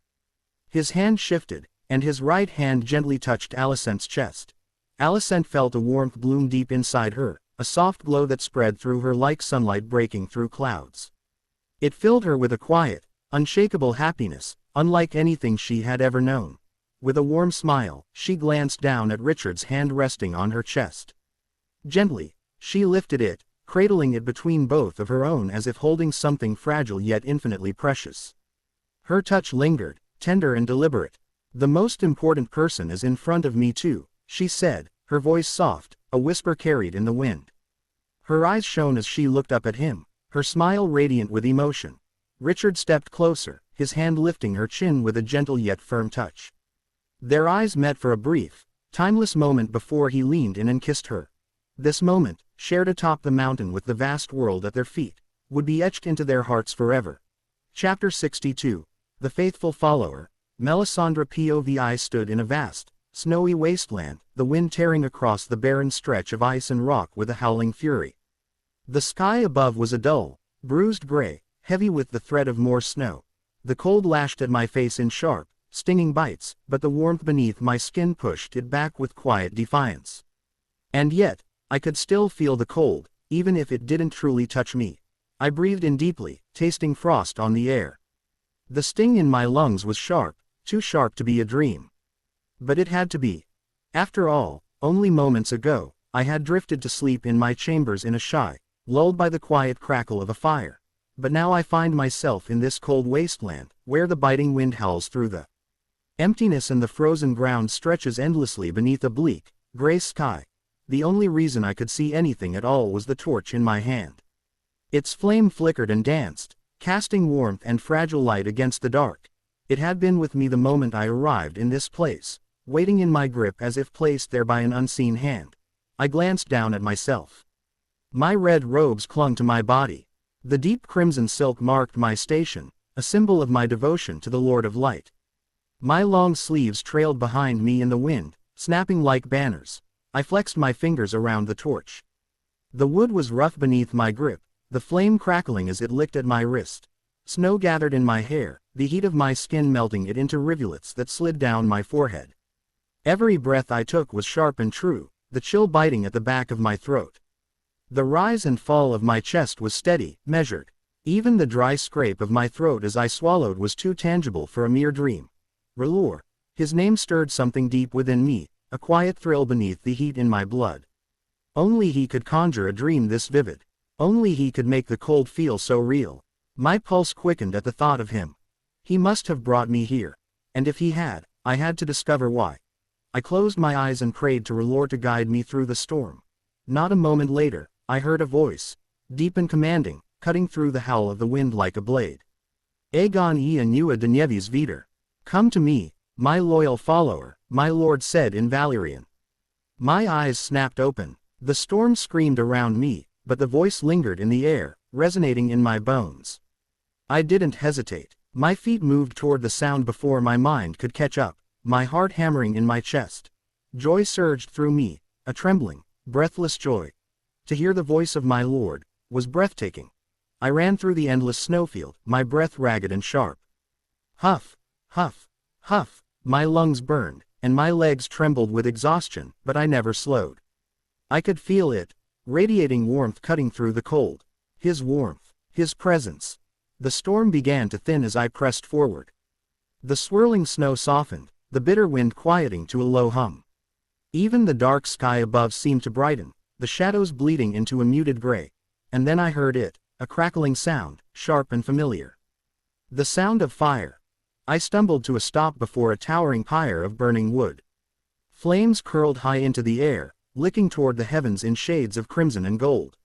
Heat rolled from the blaze in pulsing waves, chasing away the lingering cold. But it wasn't the fire alone that I felt, it was him. His gaze was upon me, heavy and undeniable. It was R'hllor. I dropped to my knees, lowering my head. My hair fell forward, brushing against my cheeks. The heat from the flames kissed my skin, but it did not burn. "My lord," I whispered into the flame, my voice trembling with reverence. "It is an honor to stand in your presence. I, your most faithful servant, have answered your call. Tell me what you wish of me, show me the purpose of this summon. I swear upon your sacred name that I will not fail you." I had no doubt he could hear me. Not a moment later, his voice answered, deep and resonant, echoing through the flames and the marrow of my bones. "Geli Ionik, come to me." I rose without hesitation, drawn forward by the command. My steps were slow, deliberate. The warmth deepened with every step, blossoming into a blissful heat that wrapped around my limbs and seeped into my chest. My body trembled, not from fear, but from the pleasure of his presence. My lips parted as I bit down, forcing myself to maintain composure. No matter how euphoric his touch felt, I must not disgrace myself before him. Closer. Closer still. The flames roared, higher, parting as I stepped into them. The heat surged around me, swallowing me whole. But there was no pain. Only warmth. Only bliss. Darkness fell around me as the flames consumed me. "Arenas, open your eyes." A touch, a firm press against my forehead, drew me from the dark. My eyes fluttered open. Before me stood a figure cloaked in black. His hood was drawn low, his face obscured beneath shadow. A void stared back at me where his face should have been, but I knew, it was him, the Lord of Light. I knelt before him, breathless. We stood in a room, black and gold lion decorations lining the dark stone walls.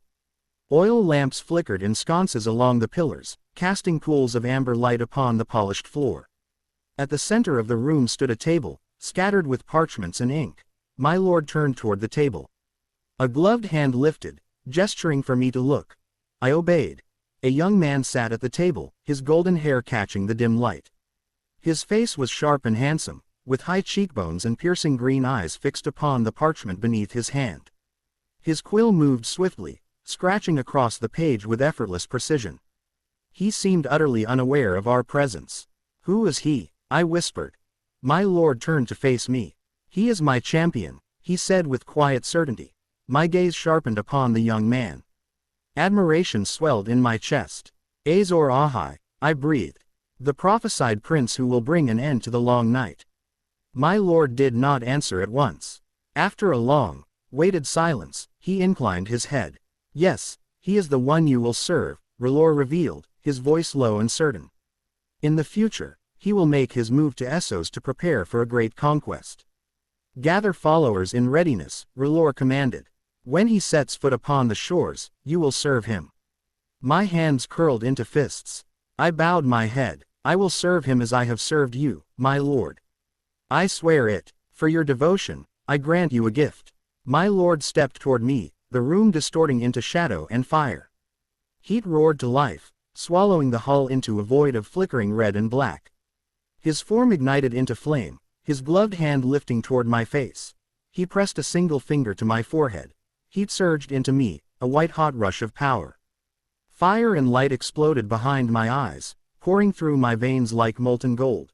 My lips parted in a sharp gasp as the warmth coiled deep inside me, a burning pleasure that overwhelmed my senses. My knees buckled beneath me. "On!"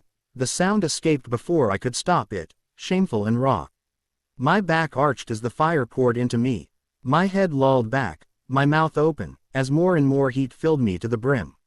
My skin flushed under the pressure of it. Pleasure curled through me, unbearable and divine. My eyes rolled back as darkness closed in. Bliss consumed me. Chapter 63. The Queen's Pregnancy. R'hllor. It was afternoon as I sat on a comfortable armchair, gazing out at the sea from the window of my chambers in the Red Keep. The sun sat high in the sky, its golden light shimmering over the waves. From where I sat, the sea seemed endless, a vast, unbroken expanse where the deep blue of the water bled into the pale sky at the horizon. A soft breeze stirred the gauzy curtains, bringing with it the faint scent of salt and brine.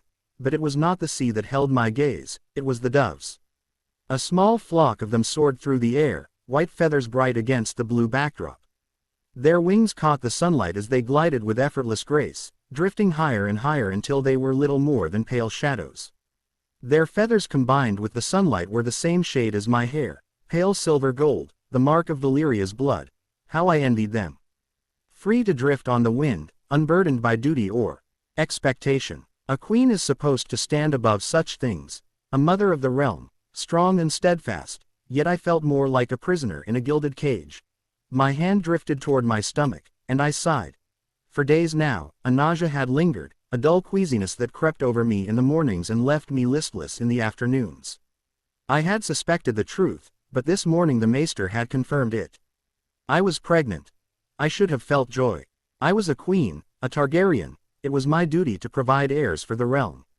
But instead, all I felt was fear. Cold, paralyzing fear. I curled my fingers into the soft fabric of my white dress as the memories crowded in. The cold silence of the birthing chamber, the maesters, grim faces, the lifeless bodies wrapped in silk. Shayna, Darren, Demon, Aegon, Jaehaerys, 5 babes in the past 17 years, gone before their lives had even begun. Some had come too early, too small and fragile to cling to life. Others had lived only for moments, their breaths shallow and weak before the stranger claimed them. Only 2, Darren and Jaehaerys, had lived long enough to open their eyes and look at me with soft violet gaze before death stole them away. Jaehaerys, I had dared to hope for him. He had been strong, or so I had thought, his tiny fingers curling around mine as he suckled at my breast. But the gods are cruel. Last year, his strength failed him, and I watched helplessly as his breathing grew shallow, his little body trembling as the maesters whispered useless prayers. Only Rhaegar had survived, my golden boy, my hope. But I could not stop wondering if that had been luck, if the gods had given me one child and meant for me to have no others. Will this child suffer the same fate? My hand lingered on my abdomen as the thought sank in, cold and heavy. My gaze drifted to the sea again. The doves had disappeared, lost beyond the towers of the keep. I envied their freedom, not just their ability to fly, but the lightness of their existence. They were not bound by blood or legacy. They would never have to bear the weight of the Iron Throne. My thoughts darkened as they often did when I allowed them to linger too long on the past. I had long regretted my marriage to Aerys, how could I not? When I was a young girl, I had imagined another life. A simpler life. Bonifer Hasty had once held my heart. He had loved me deeply, tenderly. If it had been my choice, I would have chosen him. But it had never been my choice. Aerys was my brother, and our father had decreed that we would wed to uphold the purity of the Targaryen line. Duty before love, that was the Targaryen way. Even now, I sometimes thought of Bonifer. He had never married, he had given himself to the maiden and sworn to love no one else after me. That knowledge weighed on me. I had told him to let go, I had begged him to let go, but he never had. A soft rustle of fabric pulled me from my thoughts. I blinked and realized a tear had slipped down my cheek. I wiped it away quickly, but not before my handmaiden noticed. My queen. The girl's voice was hesitant, uncertain. I'm fine, I said quickly, forcing my lips into a soft smile.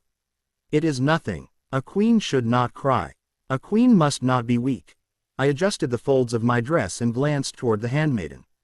Where is Rhaegar? In the library, Your Grace. I nodded, rising from the chair. I had not told Rhaegar about the pregnancy yet. I wanted to see him, to tell him myself. He had always been so serious, so thoughtful beyond his years. He would understand the weight of it, as he understood most things. But there was more I needed to speak with him about. The most important aspect was of his betrothals.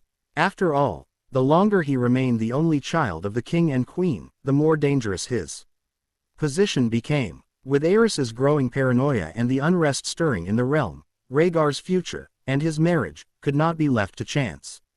I must secure his future. I whispered to myself. I crossed the room and stood before the mirror. My reflection stared back at me, pale skin, silver hair braided neatly down my back, violet eyes dark with quiet exhaustion. My hand lingered on my abdomen for a moment before I let it drop. My handmaidens dressed me quickly, a gown of deep crimson silk, trimmed in black velvet. The colors of House Targaryen. My hair was pinned back, fastened with a delicate silver clasp shaped like a three-headed dragon. When I stepped into the hall, Esser Barristan Selmy was waiting. His white cloak draped over his broad shoulders, and his polished armor caught the torchlight as he bowed his head. "My queen," he said respectfully. "Esser Barristan," I said, offering him a thin smile. He straightened, his blue eyes sharp beneath his graying hair.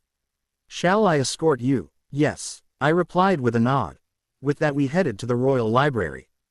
Third paw of the chamber of the small council was an austere, circular room of cold gray stone, lit by the flicker of oil lamps hanging from iron sconces.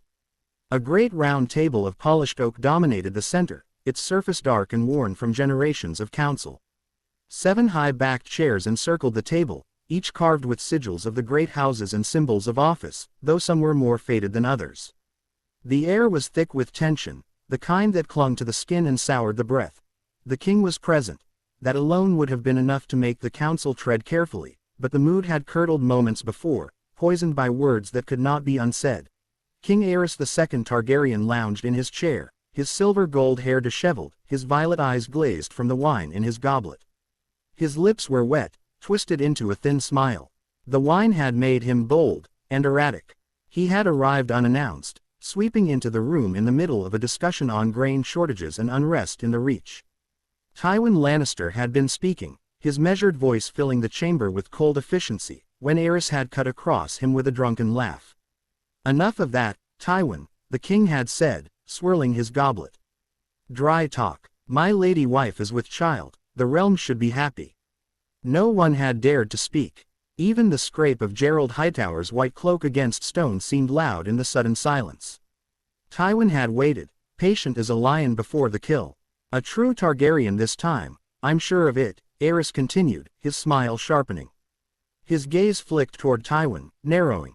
"Not like yours, Tywin. Weak and frail as they might be, at least none of mine are dwarfs." The king's laughter had filled the chamber, thin and brittle. The other councillors sat in frozen silence, not daring to meet Tywin's gaze. Lord Carlton Chelsted's mouth had tightened into a thin line, while Lucerys Velaryon shifted uncomfortably in his seat. Gerald Hightower, impassive as ever, watched the exchange beneath his heavy white helm. Tywin had shown nothing. His green eyes, pale as ice, betrayed no flicker of emotion. He sat straight-backed in his chair, hands resting lightly on the polished arms. His mouth was thin and hard as a coin's edge. Even when the king's laughter faded into a dry cough, Tywin's face remained a mask of cold indifference. It was Grand Maester Pycelle who had broken the silence, his aged voice smooth and calming. "A blessing upon the realm, your grace. A new prince or princess will surely strengthen the crown." He smiled thinly, the careful smile of a man who knew how to navigate dangerous waters. Lucerys Velaryon, always quick to sense opportunity, added his voice. "Indeed, your grace. The realm will rejoice to hear the news." Gerald Hightower inclined his head slightly. "We are all gladdened by the news, your grace." Aerys listened, eyes unfocused beneath his fringe of silver hair. His mouth twitched. His fingers tapped the rim of his goblet. For a moment, it seemed he might erupt again, but then he laughed, high and thin. "Yes, of course." He took another swallow of wine, spilling some down his chin. Tywin had not moved. When the quiet settled once more, Tywin spoke. His voice was steady, cold as winter steel. "Shall we return to the matter at hand?" Aerys's eyes sharpened, his mouth twisted, but Tywin was already speaking again, his gaze sweeping across the table. "The grain shortages in the Reach are growing worse. If the crown does not act, there will be riots in Aldtown before the year's end. We must decide on tariffs and new trade routes." The other councillors followed Tywin's lead. Pycelle leaned forward, hands clasped, murmuring about food reserves and adjustments to tax collection. Carlton Chelsted nodded in agreement, suggesting the crown could provide a loan to the Reach if necessary. Tywin never once looked at Aerys. He controlled the room effortlessly, like a lord addressing his bannermen. Even Aerys, who sat slumped in his chair with his goblet resting loose in his hand, watched in sullen silence. It was Tywin's council. The king might sit at the head of the table, but the true power in the room belonged to the cold-eyed lion in the gilded chair. Chapter 64. War Games Drills. Third POV 15 miles north of lanisport, a war game was about to commence, the third of its kind, orchestrated by Richard to sharpen his men's skills in the art of war. The afternoon sun hung high in a pale blue sky, a pleasant breeze rolling over the grassy hills and scattered copses of trees. The weather was perfect for a bloodless battle. The scenario was simple, a capture the flag mission. Victory for the attackers lay in seizing the flag, the defenders, in holding their ground till cavalrymen from the north arrived.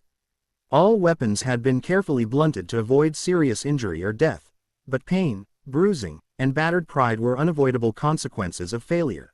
The offensive forces were on the move. About 15 kilometers from the shores of Nemeo's territory, 7 great carracks sailed northward, their black and gold sails billowing in the wind. On the quarterdeck of the lead ship stood a man with brown hair tied into a braided ponytail, the sides of his head shaved clean. A well-trimmed brown beard framed his hard jawline as he peered through a Westerman ferret.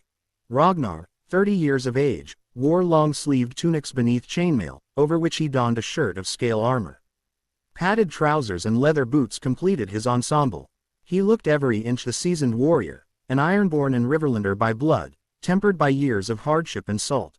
2 years ago, Ragnar had crossed paths with Richard in an axe competition at the lanisport tourney of 273 AC. He had been bested and humiliated, but now stood as the commander of the Nemean Navy men, 156 elite sailors. Richard had granted him a second chance at life and glory, and Ragnar had vowed to repay that debt in full. Through the ferret, Ragnar spotted the flag, a fluttering strip of crimson and gold, and the defenders entrenched on a distant hill. 17 kilometers away, or 2 kilometers inland. A grim smile tugged at the corner of his lips. "Signal the fleet," Ragnar ordered.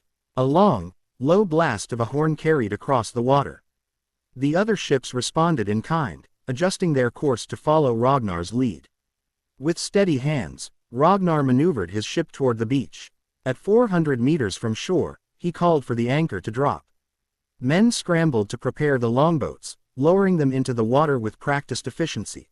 28 longboats were deployed, each carrying 16 men. A total of 448 soldiers. Among them were 128 seasoned Nemean Navy men under Ragnar's direct command. The remaining 320 were hardened Nemean infantrymen under Dalton, a chief centurion and proven battlefield commander. Once ashore, the infantrymen formed into 4 tight columns, their discipline evident even in practice.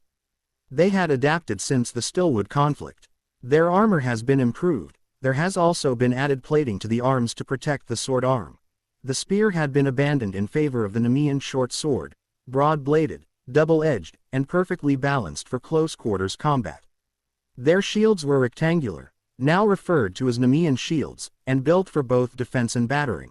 Slung across their backs were strange new weapons, pilums, a type of throwing spear introduced by Richard himself. The pilum's rule for the war game was simple.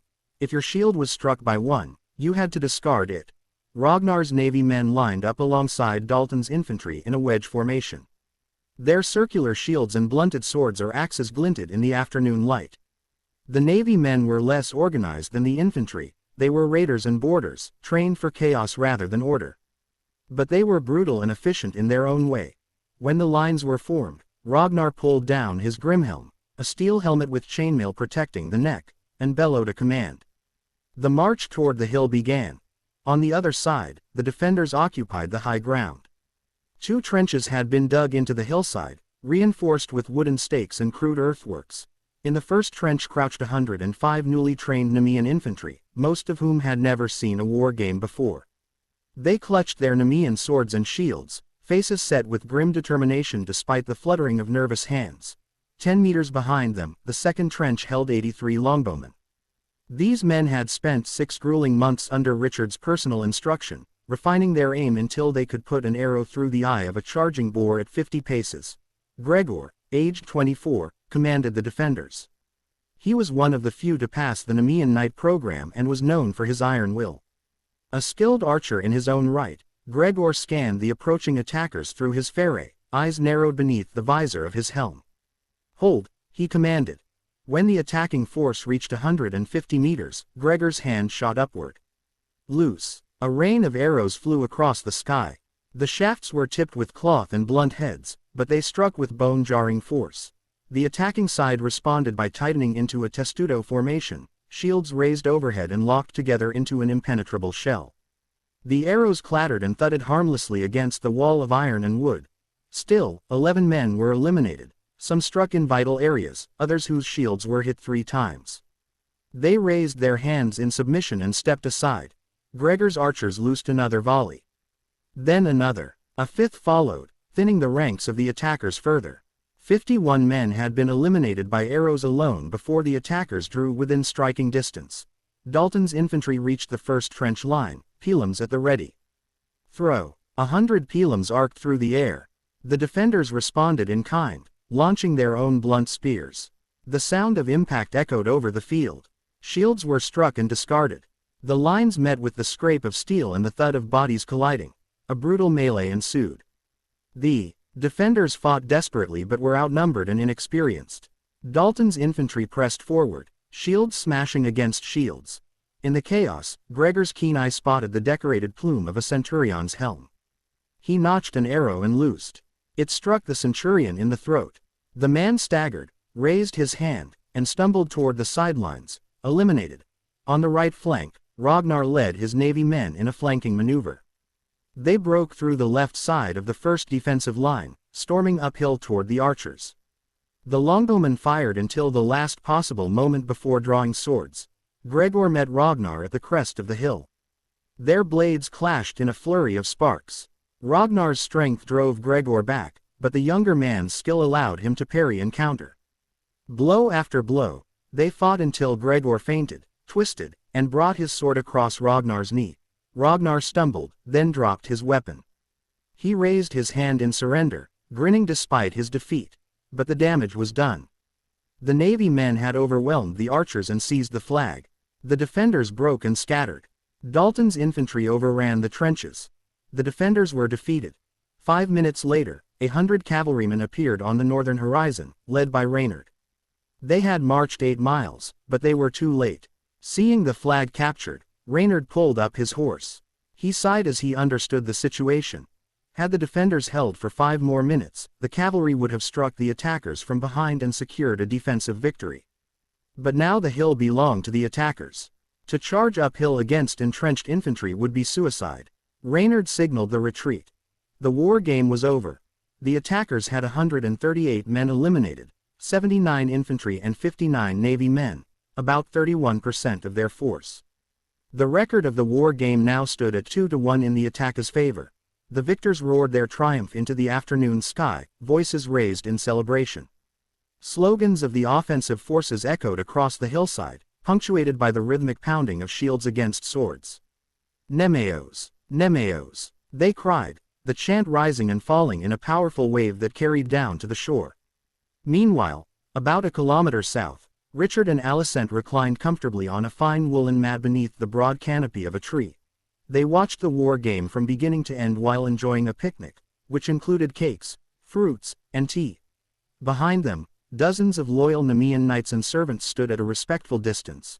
Chapter 65. A strange request. Richard paused, looking around. I found myself once again in a familiar place, the void. Darkness stretched endlessly in every direction, a boundless expanse untouched by light or sound. Nothing stirred, save for my own body, suspended weightless in the sea of black. I'd grown used to this place. Every so often, once a moon or two, I would return here, summoned by the strange man. At first, I didn't understand why. But after 4 meetings with him, his intentions had become somewhat clearer. We'd even struck a deal a couple moons back. "Stop messing with me and show yourself," I said into the void. My voice was muffled, swallowed by the darkness, but I knew he heard me. As expected, the realm shifted almost instantly. The endless black gave way to color, the void transforming into a world of substance. I now stood in a vast green field beneath a wide, blue sky. Vibrant hues swept across the nothingness, birthing an endless grassland beneath my feet. The scent of wildflowers drifted on the breeze, sharp and sweet, mingling with the crisp tang of open air. The grass danced with the wind, each blade swaying like waves in a living sea of green. It all seemed too real, too vivid, but I knew it was nothing more than an illusion. I glanced around, searching for the man who had summoned me once again. It didn't take long to find him. There, in the distance, atop the highest hill in this conjured realm, stood a lone figure. Even from afar, I could make out the details of his back. He sat in a chair, his shoulder-length golden hair catching the wind, flowing almost theatrically in the breeze.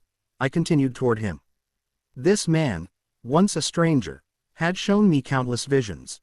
Visions of Alicent dying in the birthing bed, the fall of the Lionheart family, Bravos engulfed in flames, and Westeros drowning in chaos. Each vision was a piece of a larger puzzle, one I had assembled on my own. His only hint was that the visions held the key to his motives, and his identity. Driven by those glimpses and his cryptic clues, I immersed myself in them. I scrutinized every detail until, slowly, I uncovered the truth. The more I reflected, the clearer it became. I started to believe he wasn't here to harm me, but to help. And beyond that, I uncovered his secret. I finally reached him. Without turning, he gestured for me to sit, already aware of my presence. Without a word, I moved to the seat across from him, avoiding his gaze. I sat swiftly, then looked up. A familiar face met mine. So familiar, there was no room for doubt. In our last meeting, I had uncovered his identity, and his motive. He was me. Or rather, a version of me from the future. He seemed to have come back in the past, burdened by misfortune and regret, seeking to rewrite what had once gone wrong. Once I learned the truth, he had no choice but to reveal his true form. Same green eyes, golden hair, jawline, cheekbones, nose, and complexion as me. The only differences were his height, he was shorter, and the maturity etched into his face. Subtle, but telling, and I knew they weren't accidents. It's just a theory, but I believe he tampered with something to communicate with me, his past self. Perhaps he made a deal with a god. Perhaps he became one. Perhaps he can manipulate time. This, I do not know. But what I'm almost certain of is that he tampered with me. It might explain the changes to my body, changes even the Wolverine template couldn't account for. And maybe even my growth and the fire abilities that had previously manifested. I snapped out of my thoughts. Seeing as he didn't speak, I broke the silence. I presume you fulfilled your part of the deal. The older me didn't reply. He simply lifted a cup and held it toward me with effortless finesse. I immediately understood his gesture. I picked up the teapot from the round table and poured the drink into his cup. He brought the cup close, blew on it gently, and took a sip. After a few sips, he set the cup down with deliberate calm. Following a long pause, one that tested my patience, he finally spoke. I've finished your request. Thanks to me, Melisandre now believes you to be Azor Ahai. I gave a small nod. That was satisfactory. Melisandre was a necessary piece in my future plans, a future that required fanatical followers. I reached for a cup and raised it toward him, echoing his earlier gesture. Without hesitation, he poured tea for me. Like him, I took a few sips before setting the cup down. My movements were strikingly similar to his. Since you've done your part, I said, I'll only ask what you'd have me do.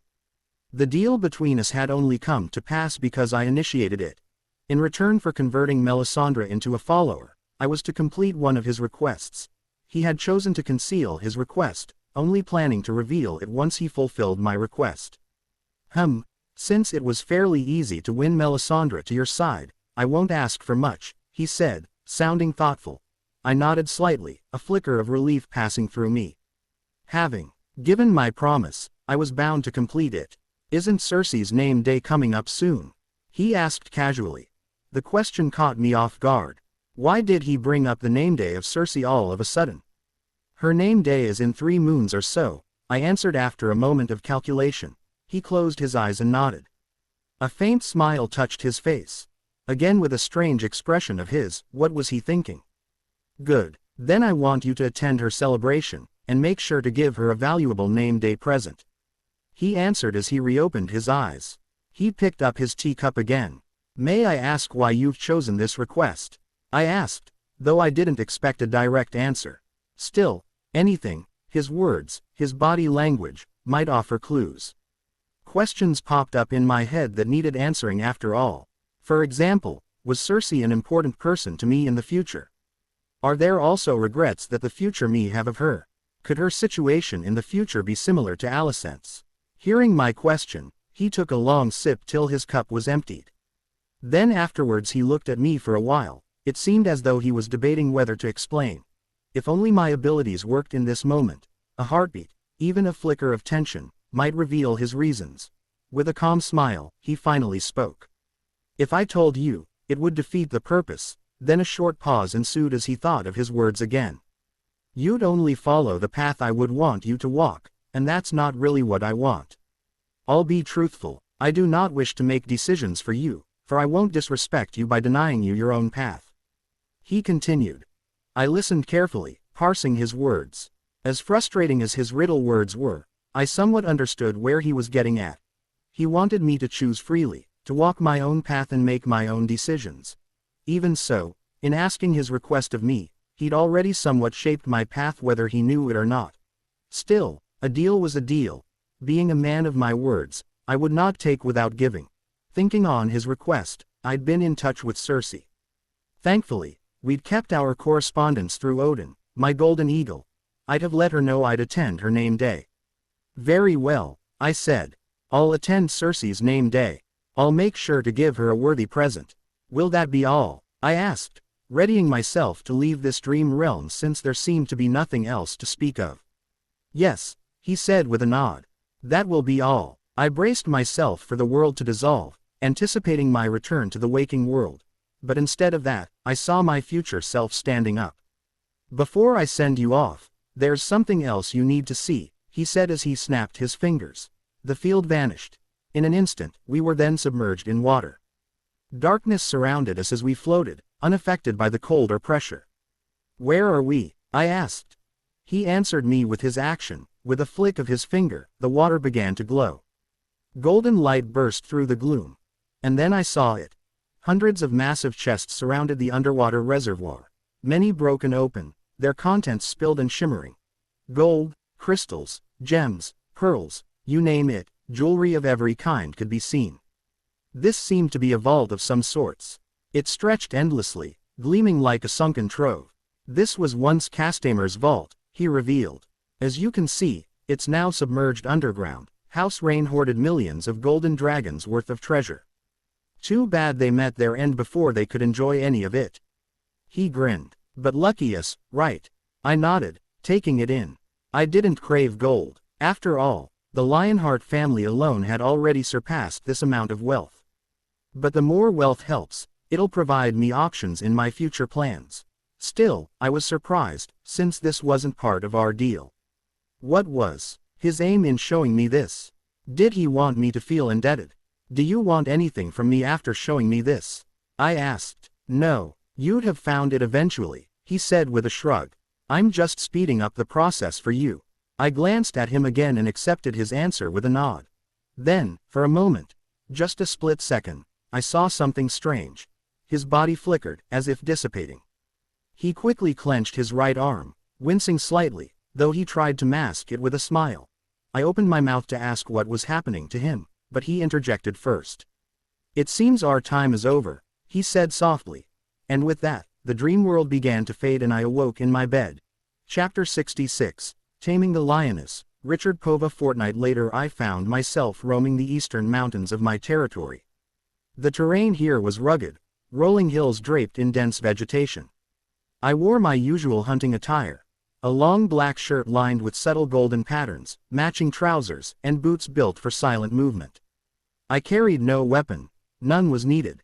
My adamantium claws were more than enough. As I walked deeper into the forest, towering trees loomed overhead, their trunks tangled with underbrush and serpentine vines. The wild grasses swayed and whistled with each passing gust of wind. The reason for my presence was simple: a lion. One had been spotted by a hunter in the forest in eastern Nemeos. Lions were an endangered and majestic creature of the Westerlands. Being a sigil of many houses, as well as mine, they were after all a symbol of strength, courage, and majesty, which is one of the reasons I wished to tame it. About a week ago, a sheriff from the eastern marches, a knight named Adrian, had sent in his monthly report, as all sheriffs and landed knights under my rule were required to do. Most of it was routine: farming yields, mining numbers, logging progress. But one entry by Adrian stood out. He stated that a large lioness was found in a forest by a hunter. Now, beneath the cool canopy of the forest, I followed its trail. The scent in the air was rich, earthy, alive. I crouched beside a large paw print pressed into the soil. It was recent, broad, heavy. Definitely a lion. I brushed my fingers along the edge of the track and brought them to my nose. The scent was fresh, which meant the lioness was close. I picked up the pace. The forest thickened around me, and I took to the trees, leaping from branch to branch. It is easier this way, and made my travel faster and quieter. Below, the undergrowth was too wild to move through without noise. It would have also ruined my clothes. From above, the trail was much clearer without tedious obstacles. Soon, I found the cave. I dropped silent to the ground from the tree. The smell hit me immediately: strong, musky, primal, and unmistakable. The lioness was inside. I stepped into the entrance. Darkness swallowed the stone corridor, but my enhanced vision adjusted quickly. The shadows shifted into clear shapes and sharp lines. And there she was, a lioness, lying asleep on her side. What caught my attention wasn't just her presence, but the swell of her belly, round and full. She was pregnant. A lioness alone was valuable, but a pregnant one, even more so. Another thought struck me: if she was carrying cubs, a male wasn't far. If that was so, the male lion would be my next target. But first, I'd need to tame this lioness. I whistled, low and sharp, cutting clean through the stillness. Her ears flicked. Her eyes opened, hazy with sleep, then locked onto mine. A moment passed. Then came the growl from her, which was deep, raw, and laced with murder. She rose slowly, powerful limbs coiling beneath her as she stood. Then she roared. The sound thundered through the cave, fierce, startled, defiant. I felt it all: her anger, her fear, her surprise, radiating from every tense muscle. I didn't flinch. Instead, I calmly studied her features. The lioness had a golden coat with amber eyes. She was nearly 4 feet tall at the shoulder, 10 feet from nose to tail. As expected of a magnificent beast. Even though I was able to understand her, I haven't tried to communicate with her yet. After all, communication with a wild and proud animal like this wasn't immediate. It took time, just like learning a language. I'd only come to understand birds, horses, cats, dogs, even rats, through patience, by studying their rhythms, gestures, instincts. She would be no different. Still, I thought it was worth a try. I crouched low, moved slowly, hands open and visible. I made soft noises, mimicking the sounds of a cat, hoping to ease her tension. It didn't work. She took it as a challenge, and lunged at me. I pivoted fast, boots sliding on the cave floor as I sidestepped her charge. In an instant, I closed the gap again and wrapped my arms around her, wrestling her to the ground. She was strong. Every muscle in her body strained against me, powerful and wild. But I was unmoving as I held her with a small ounce of my strength, which was enough to easily hold her down. Then I growled, not in frustration, but in warning. I mirrored her earlier growl, a message in her own language. She fought harder. Her jaws snapped dangerously close to my face. That's when I knew this wouldn't end with kindness. I had to establish dominance. I would have to reply to her aggression with my own. I shifted my weight, pinning her with one arm, and used the other to grip her throat. I pressed. Not enough to kill, but enough to let her feel it. Enough to make her understand. She struggled as I tightened my hold. Her breath caught and her resistance began to wane. A few moments later, just before she slipped into unconsciousness, I released her. She moved from me, backing up as she began coughing and gasping for air. Her eyes blinked rapidly, trying to refocus. When she focused again, she looked at me with complete fear. She knew she couldn't best me. I noticed that there was no sign of aggression and killing intent like before. Instead, she lowered her head in timidness. Her muscles eased, her body seemed weakened, and her tail lowered. She had submitted. Not tamed, at least not completely, but the first bond had been forged. Now that the lioness was mine, it was time to find her mate. Alicent's paw, the soft clink of porcelain and the gentle rustle of pages filled the air around me as I sat on the fourth-floor balcony of a quiet tea house in Lanisport. A warm afternoon breeze from the sunset sea tugged lightly at the brim of my sun hat, but I paid it no mind. The calm here was rare and welcome. In my lap, my pencil moved easily across a notepad, another one of Richard's creations that had taken the noble circles by storm. Much like my love, it was practical, elegant, and endlessly useful. These notepads and their paired pencils had become a subtle symbol of both creativity and status, especially among women of thought and curiosity. Now these notepads and graphite pencils sat among teacups and plates of sliced fruit as I joined Shara, Rosa, and Lady Elera in a little game we'd created, sketching the city below and comparing our interpretations. We all sat at a modest round table, each of us absorbed in our own pages, pausing only to steal glances and trade playful remarks. "I think Lady Perrin's taken the crown this round," I said with a grin, holding up my sketch to compare. Her drawing was sharp, precise, nearly architectural. She had an eye for form that rivaled mine in composition. "I only win because I'm your artistic tutor," she replied smugly, sipping her tea. "Give it a few more years, and I'll have real competition." Rosa quipped with mock innocence. "You're only better because you're old and have years of experience with shapes," which was in response to the smugness of Lady Elera. Lady Elera spat out her tea in the shock of Rosa words, which unfortunately sprayed all over Shara's dress. The moment froze. We all stared at Shara, waiting for her reaction. Her shoulders trembled, and for a moment, I feared she was about to cry. But instead, she broke into laughter. Light, musical, unbothered. It was infectious. In seconds, we were all laughing too, our worries forgotten in the mirth of the moment. Just like that, the conversation picked up again, easy, light-hearted. We talked of inconsequential things, poked fun at each other's sketches, and simply enjoyed the peace. While conversing, I caught sight of my knights in the corner of my eye. 7 of them, which even included Elera's son. They were clothed in light armor, standing beside the parapet with still alertness. They were never far from me, always nearby, always watching, ready to act the moment I needed them. Their quiet presence kept unwanted attention at bay. To most in Lanisport, I was just another wealthy woman passing through. That anonymity was precious. It allowed me to observe the city freely, without the burdens of title or ceremony. Occasionally, I caught someone staring too long, but they always looked away, likely deterred by the silent threat of the men who shadowed me. The tea house, like many fine places in the city, was a Lionheart holding. The food, the drinks, the service, none of it required coin payment from us. Lunch arrived soon after. The scent of spiced crab, grilled fish, and hot rice swept across the balcony, stealing our attention from art and banter. For a time, we said little, lost in the pleasure of the meal. I chewed thoughtfully, then looked out across the city. From here, high above the streets, I saw it all clearly. Lanisport unfolded in neat, structured blocks, rows upon rows of buildings placed with care and purpose.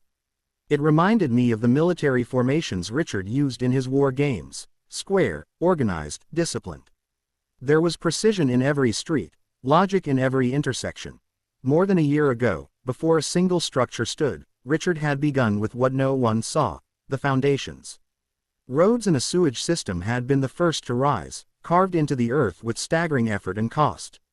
Once those were in place, the city had grown. Block by block, foundation by foundation. Now, paved roads stretched in every direction. The sewers continued to expand as new neighborhoods emerged. Unlike the chaos of many growing towns, here, buildings couldn't simply rise at a whim. Permission was required from the port mayor, keeping the city in balance. By now, I guess there were over 500 buildings, homes, businesses, workshops, and inns. The population had swelled to 15,000. Migrants, villagers, travelers, all drawn to the promise of something stable and new. And yet, there was one flaw. Lanisport still had no walls. In any other city, that would spell disaster. But here, order held. Because of the layers of protection Richard had built into the very bones of this place, city guards patrolled openly. But hidden among them were Lionheart operatives, elites in disguise. Even some of the trained soldiers walked the streets, unnoticed but ever watchful. Their numbers weren't public, but if I had to guess, 500, maybe more. And beyond the port city. To the north, a military camp, 4 kilometers away. To the south, a fortress at the same distance. And to the east, Castamere, our stronghold, just 6 kilometers out. Anyone who wished this city harm would have to think twice. I leaned back, letting the warmth of the tea and the comfort of safety settle in my chest. Richard had built something remarkable. A city born from vision, raised through discipline, and protected by design. Richard wasn't with me today. He'd gone off this morning to tame a lion, because of course he had. That was Richard, always drawn to the wildest challenge, always chasing the next worthy conquest. But here, surrounded by laughter, graphite-stained fingertips, and the quiet clatter of silverware, I saw what he left behind. His flourishing city. And I knew, it was in good hands.